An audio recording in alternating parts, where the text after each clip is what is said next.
Vous avez vu les grands diplômés là.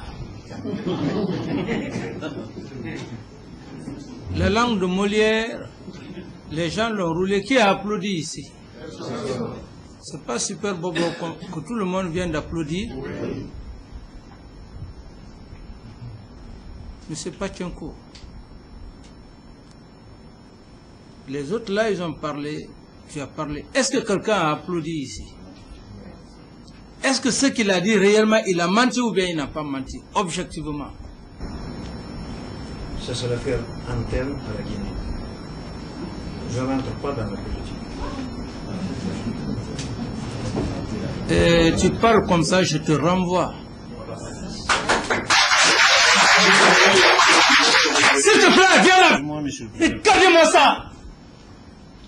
Des grands mafieux comme ça. Vous êtes en train de faire la mafiosie. Vous voulez distorder les relations entre la Russie et la Guinée. Regardez-moi ça. Un Guinéen se retrouve en Russie là-bas. Il peut parler comme ça? Excusez-moi, Monsieur le Président. Excusez-moi. C'est comme ça que vous avez marché sur la Guinée. Vous vous êtes embourbé avec l'ancien gouvernement. Tu as parlé. Est-ce que je t'ai parlé? Je t'ai interrompu? Quand ces gens ont parlé, j'ai parlé.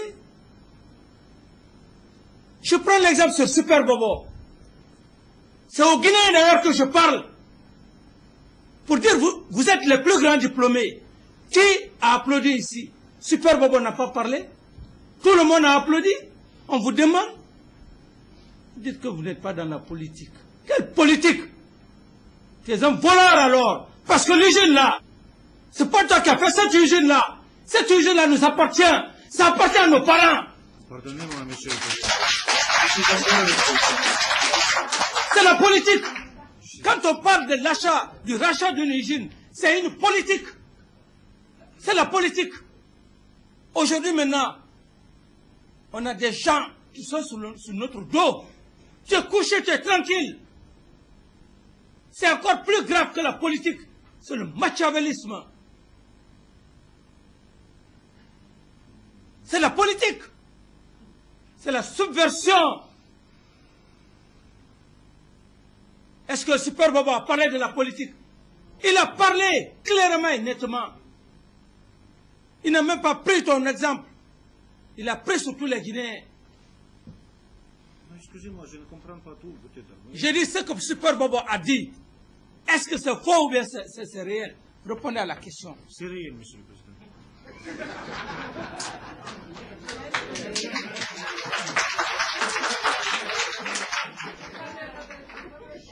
Vous savez, il faut qu'on soit honnête. Il y a un des syndicats qui a parlé. C'est la France qui a colonisé la Guinée. Mais même le Français, les Français qui nous ont colonisés, à l'usine là-bas, les Français nous ont aidés. À leur temps. Et c'est pour cette raison, je dis, ta situation risque de disloquer les relations à cause de cette usine, à cause de ton attitude. Cependant, le peuple de Guinée reconnaît la Russie de l'Union soviétique. Mais à cause d'un seul individu, le Super Bobo, il a parlé clairement. Et tu crois que cette usine qu'on est en train de... Il y a plein de trucs. Tu n'as pas vu le directeur général de la CBG qui est venu des États-Unis? Tu as vu tout le respect que je lui ai accordé ici?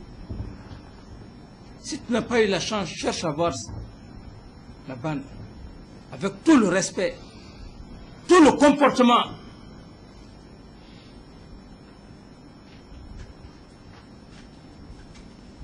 Vous demandez, vous dites que vous pensez que c'est la politique. Monsieur le Président, tu dis que tu n'es pas politique. Est-ce qu'on est en train de parler... Attends, on est en train de parler de partis politiques ici? Non, je vous demande. Est-ce qu'on discute un problème de parti politique? Non, Monsieur le Président, non. C'est pas l'usine? C'est pas l'économie? C'est l'économie. N'est-ce pas? Les Guinéens sont perdants. On a des problèmes. Et comment avez-vous fait ce contrat? Ce contrat fait, aujourd'hui on a des problèmes. L'État n'a rien. Et ce n'est pas vous qui avez construit cette usine.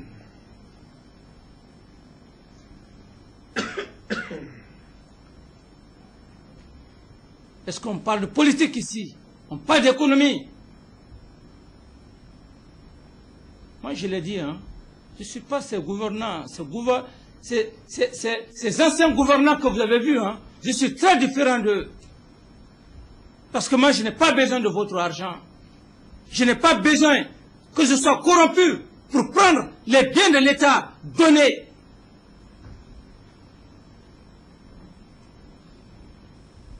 Aux personnes qui ne peuvent pas penser à cette nation. Non, je suis très différent. C'est pourquoi je parle avec fierté. Je n'aurai jamais besoin d'un sou de vous.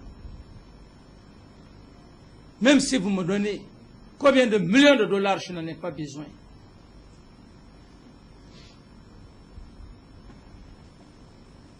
Vous l'avez vu, avec la SAC, 22 millions. À un moment donné, j'ai refusé. J'ai aujourd'hui le dossier. Les 22 millions sont déjà au niveau de la Banque centrale. Monsieur le secrétaire général, les 22 millions, Sont déjà à la Banque centrale, ils sont domiciliés là-bas. n'est-ce pas? Oui, monsieur. Vous pensez que nous sommes en train... Tu es en train de blaguer avec la vie d'une nation. Jamais, Monsieur le Président. Tu blagues avec la vie d'une nation.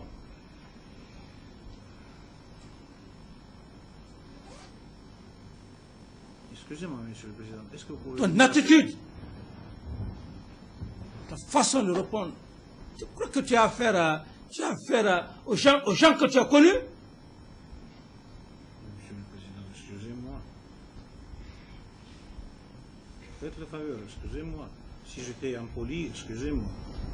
Peut-être je n'ai pas compris tout. Vous pouvez pardonner au moins que je ne sais pas dans la langue morière. Maintenant, je vous demande, il y a des risques de fermeture pour l'usine. L'approvisionnement n'est pas à point. Est-ce l'usine, tu dois l'approvisionner ou tu ne vas pas l'approvisionner jusqu'à nouvel ordre? Au cas où tu n'arrives pas à l'approvisionner,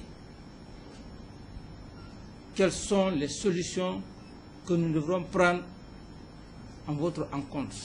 Répondez à la question. Attendez, nous n'avons pas même examiné la non-possibilité d'approvisionner. L'usine devrait être approvisionnée, il sera approvisionné. Tu vas l'approvisionner ou bien Bien tu ne vas sûr. pas l'approvisionner? Non, non, non, il sera Au cas approvisionné. où l'usine s'arrêtait Il ne devrait pas s'arrêter. par manque d'approvisionnement, Monsieur le Président, il ne devrait pas s'arrêter. Dans notre programme, ça tu n'existe prends pas. l'assurance. Je donne les paroles. Ça, c'était le point le plus important.